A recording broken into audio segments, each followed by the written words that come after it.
Let me make one thing abundantly clear. My pumpkin pie is not a pumpkin pie.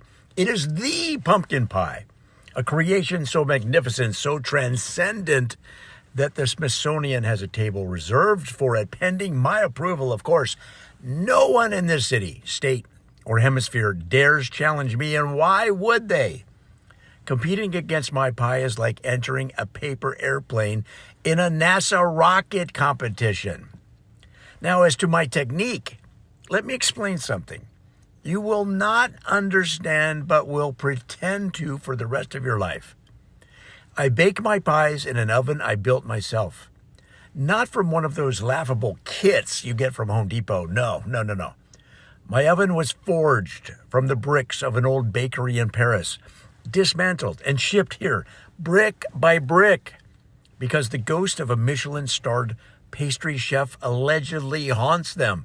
I didn't just build an oven, I resurrected a legacy. My training, it's legendary. I apprenticed under the finest pumpkin pie artisans the world has ever known. Ever heard of Jean-Claude Poltron? I don't think so.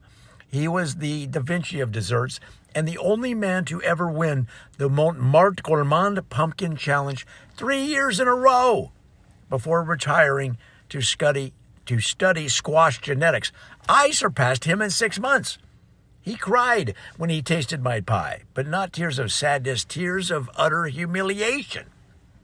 Let's talk ingredients, because you peasants need to know the difference between pie and culinary perfection. First, the pumpkins. I do not grow them. I curate them. There is one specific field in Vermont that produces the exact soil-to-sun ratio needed to create pumpkins worthy of my pies. I have an exclusive deal with this farmer. His pumpkins are reserved for me and me alone. You?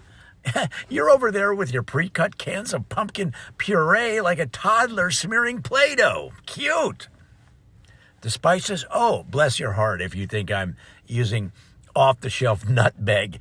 My nutmeg comes from a single tree in Grenada that's been growing since 1783. Legend has it that the tree was blessed by a pirate who buried his treasure beneath it, and every harvest requires a ceremonial dance performed by the local elders. Do I pay a premium? Of course. Greatness is not cheap. And don't get me started on my crust. Most people talk about butter like it's a singular concept. Not me. I use a butter blend so precise it makes NASA engineers jealous.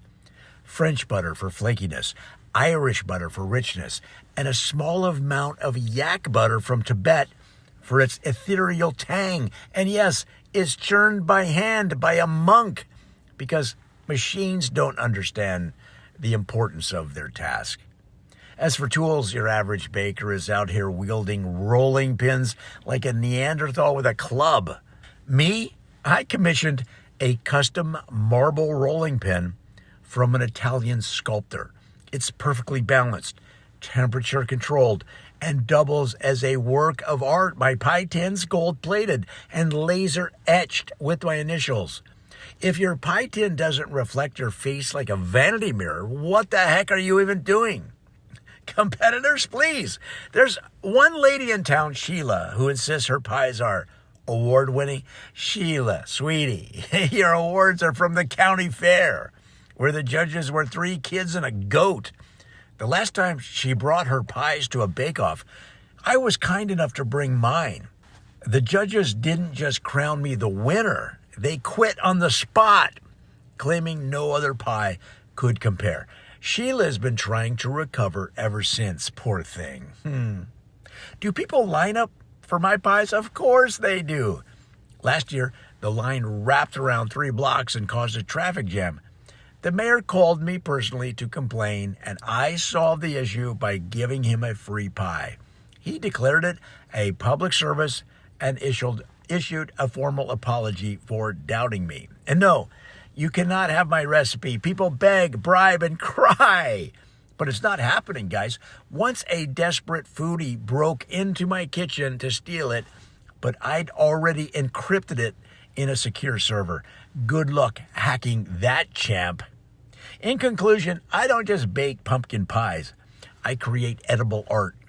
While the rest of you are fumbling with frozen crusts and pumpkin spice blends that taste like potpourri, I'm over here shaping the very fabric of Thanksgiving itself. Remember, anyone can make a pie, but only I can make the pie.